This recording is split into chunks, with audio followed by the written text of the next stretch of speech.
नमस्कार, राज की बात में आपका स्वागत है। चुनावी राजनीति में अगर चुनाव में मिले मैंडेट को स्वीकार कर लिया जाए तो फिर पार्टियां आपस में प्रतिद्वंदी हो सकती है, प्रतिस्पर्धी हो सकती है, लेकिन एक दूसरे से दुश्मनी निकालने के मोड में नहीं होती। लेकिन राहुल गांधी की पॉलिटिक्स कुछ और ही है। वो जहां पर जीत होती है वहां कहते हैं नहीं नहीं, ये सब जनता ने हमें चुनकर दिया है। लेकिन जहां पर उनकी हार होती है 100 बहाने बनाना शुरू करते हैं। वोट चोरी को आधार बनाएंगे, ईवीएम में गड़बड़ी की बात करेंगे, चुनाव आयुक्त पर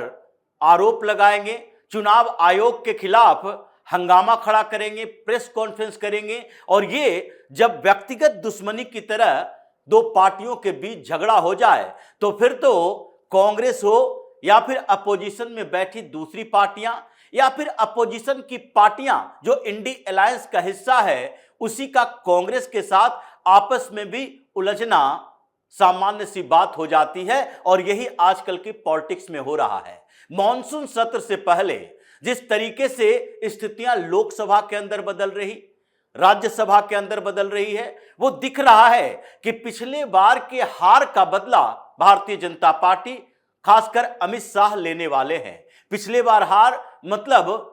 जो डिलिमिटेशन और साथ ही वुमेन रिजर्वेशन बिल और उसके साथ सीटों की संख्या बढ़ाना, ये तीनों बिल जब एक साथ आया वुमेन रिजर्वेशन के साथ तो उसमें संविधान संशोधन किया जाना था, 2/3 बहुमत की जरूरत थी और इंडी अलायंस ऐसे एकजुट हो गया क्योंकि उस समय तमिलनाडु में चुनाव, केरल में चुनाव, पश्चिम बंगाल में चुनाव और इन तीनों जगह पर चुनाव के कारण कम्युनिस्ट पार्टी भी कांग्रेस के साथ, डीएमके भी कांग्रेस के साथ और ममता बनर्जी भी कांग्रेस के साथ, क्योंकि सब ये मान कर बैठे थे कि बीजेपी को टारगेट करेंगे, मोदी और शाह को टारगेट करेंगे तो जो एंटी बीजेपी वोट होगा वो हमारे साथ एकजुट होकर आएगा। और खासकर मुसलमानों का वोट जो कि अलग अलग राज्यों में अलग अलग परसेंटेज में है, लेकिन Mamata Banerjee, communist party, DMK सबके लिए इंपॉर्टेंट और इसीलिए ये भी एकजुट हो गए और अखिलेश यादव उस खेमे में शामिल हो गए क्योंकि उनको लग रहा था उत्तर प्रदेश के मुसलमानों को ये बताना है कि देखो हमने अमित शाह को, प्रधानमंत्री मोदी को संसद के अंदर हरा दिया। और यही 2-3 दिन के बाद जब विरोध प्रदर्शन हुए तो इन लोगों ने यू टर्न लेना शुरू कर दिया। लेकिन अब स्थितियां बदल सी गई है। कांग्रेस अपने डिस्ट्रक्टिव पॉलिटिक्स के कारण, जो डिस्ट्रक्टिव पॉलिटिक्स करती है राहुल गांधी की टीम करते हैं, उसके कारण अब तक बहुत सारी संभावनाएं खो चुकी है। ये 1-2 साल में नहीं हुआ, 2014 के बाद से अब तक की रिपोर्ट देखें, एडीआर की भी एक रिपोर्ट आई है जिसके आधार पर ये जो कांग्रेस कहती है हमारी पार्टी को सब तोड़ रहे, मोदी तोड़ रहे, अमित शाह तोड़ रहे, उसी के आधार पर रिपोर्ट दी है कि किस कारण से कांग्रेस के जो चुने हुए प्रतिनिधि यानी विधायक और सांसद ये दोनों पार्टी छोड़कर गए, अलग अलग जगहों पर अलग अलग स्थितियां रही। कर्नाटक में गए, उसकी स्थितियां कांग्रेस के खिलाफ वो बगावत थी जिसमें एक छोटी पार्टी यानी कि जेडीएस को मुख्यमंत्री का पद दिया था और उसी के कारण वहां सरकार भी गिरी।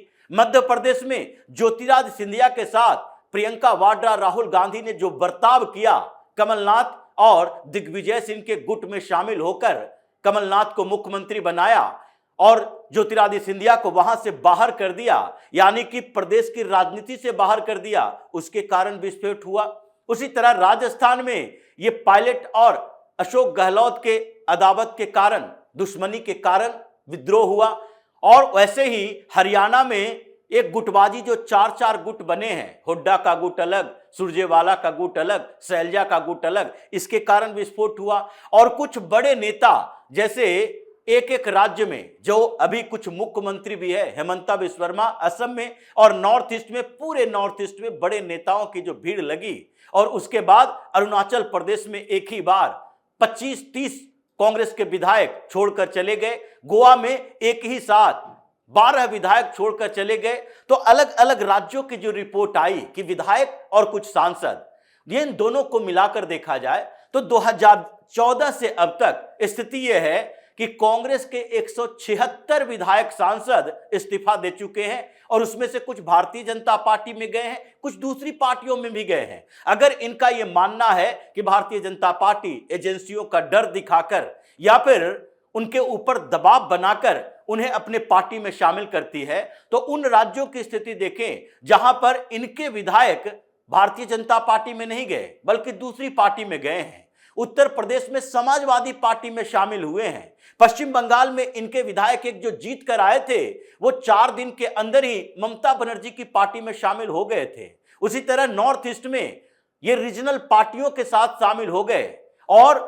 साउथ इंडिया में यानी कर्नाटक में जेडीएस में भी शामिल हुए और दूसरी पार्टियों में भी चले गए। तो ऐसी स्थिति नहीं है कि जो आरोप राहुल गांधी लगाते हैं उसी के कारण यह स्थितियां आई है कांग्रेस की कि अब तक 176 से ज्यादा कांग्रेस के विधायक और सांसद, ये चुने हुए प्रतिनिधियों की बात है, ओवरऑल नेताओं की संख्या तो 300 से ज्यादा है, जो कि कुछ कैंडिडेट थे यानी कि जो चुनाव लड़ने वाले थे और चुनाव के टिकट मिलने के समय ही वो पलटी मार लिए, दूसरी पार्टी में चले गए, उसकी संख्या तो 300 से ज्यादा है। लेकिन जो चुनकर आए और उसके बाद पार्टी छोड़ी 176 विधायक और सांसद हैं जो अब तक कांग्रेस को छोड़ चुके हैं, दूसरी पार्टियों में शामिल हुए, लेकिन फिर भी राहुल गांधी का एटीट्यूड अकड़ वैसी ही। तो इसलिए अभी जो स्थितियां बनी यानी कि वोमेन रिजर्वेशन बिल के बाद की स्थिति कि जिस तरीके से इन लोगों ने एकजुट होकर हराया, आज इंडी ब्लॉक,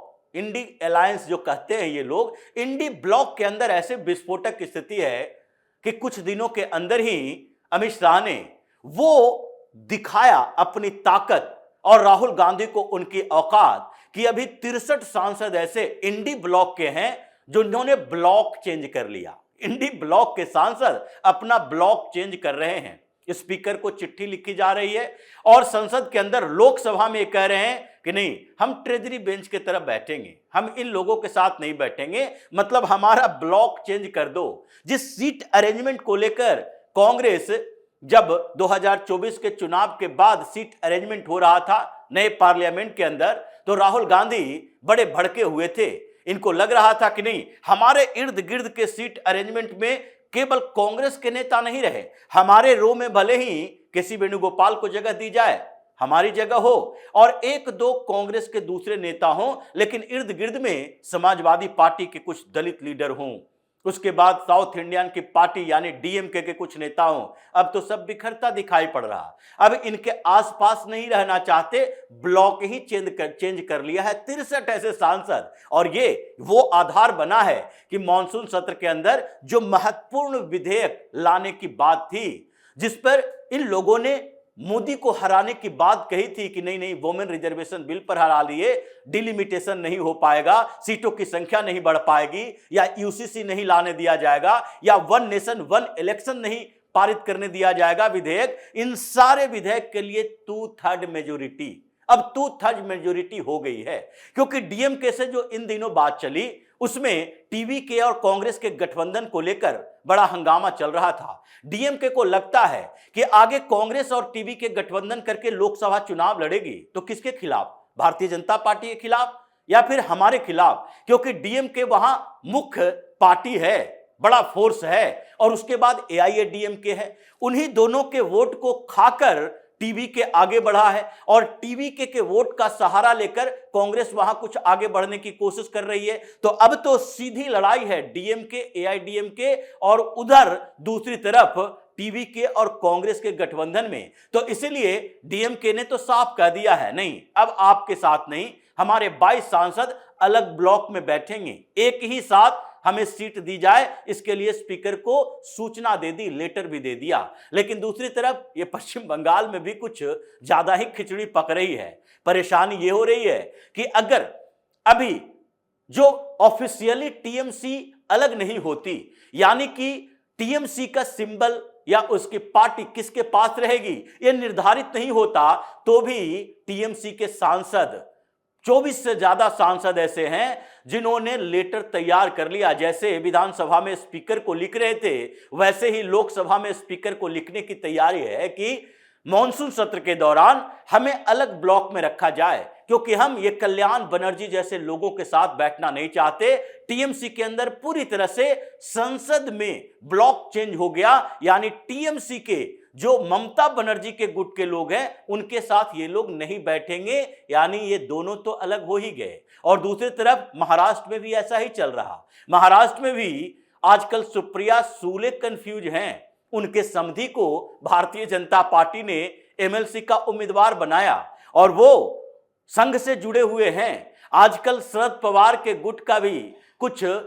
कंफ्यूजन बढ़ चुका है और वो राहुल गांधी के साथ नहीं बल्कि मोदी के गुट में शामिल होने की कोशिश में हैं। और इसीलिए मॉनसून सत्र के दौरान अगर महत्वपूर्ण बिल कुछ लाया जाता है इन तीनों चारों में से, तो उसमें शरद पवार की पार्टी भी समर्थन करने के लिए तैयार है। उद्धव ठाकरे की तो बात ही छोड़ दीजिए, उनके सांसदों की तो स्थिति यह है कि 7 सांसद ऐसे हैं जो कि शिंदे के साथ भी मुलाकात कर चुके हैं, अमित शाह के साथ भी बैठक हो चुकी है, उदय सावंत के साथ भी बैठक हो चुकी है और श्रीकांत शिंदे के साथ भी बैठक हो चुकी है। फडणवीस के साथ भी फोन पर बातचीत हो चुकी है और ऐसा लग रहा है कि इंतजार किया जा रहा है। जब भी मातोश्री में मीटिंग होती है सांसद गायब होते हैं, बहाना कुछ और होता है और हंगामा चलता है तो उद्धव ठाकरे की तरफ से संजय राउत आकर कहते हैं नहीं नहीं ये कोई समस्या नहीं है, क्योंकि वो अपने काम में बिजी थे तो वहां पर आ नहीं पाए। लेकिन काम यही है कि मॉनसून सत्र का इंतजार, जब सारे सांसद दिल्ली में इकट्ठे होंगे तो उस समय ये तय होगा कि ये 7 सांसद किस ब्लॉक में जाएंगे, यानी कि शिंदे के साथ कितने जाएंगे, बीजेपी के साथ कितने जाएंगे, क्योंकि कुछ शिंदे के साथ जाने की कोशिश में है, कुछ बीजेपी के साथ जाने की कोशिश में है और इसलिए मामला फंसा हुआ है। लेकिन ये सारी स्थितियां ऐसी बन गई है कि अब जो लोकसभा के अंदर पूरा का पूरा इक्वेशन बदल गया। 2/3 मेजोरिटी भारतीय जनता पार्टी के पास यानी कि समर्थन में आ गया है कि अब कोई भी बिल पारित करवाने के लिए पहले की तरह यह आधार नहीं देखना पड़ेगा कि संविधान में संशोधन है तो 2/3 बहुमत चाहिए। अब पूरी तरह से कोरम हो गया। वाईएसआरसीपी, बीजू जनता दल और खासकर साउथ इंडिया में बीआरएस जो तेलंगाना की पार्टी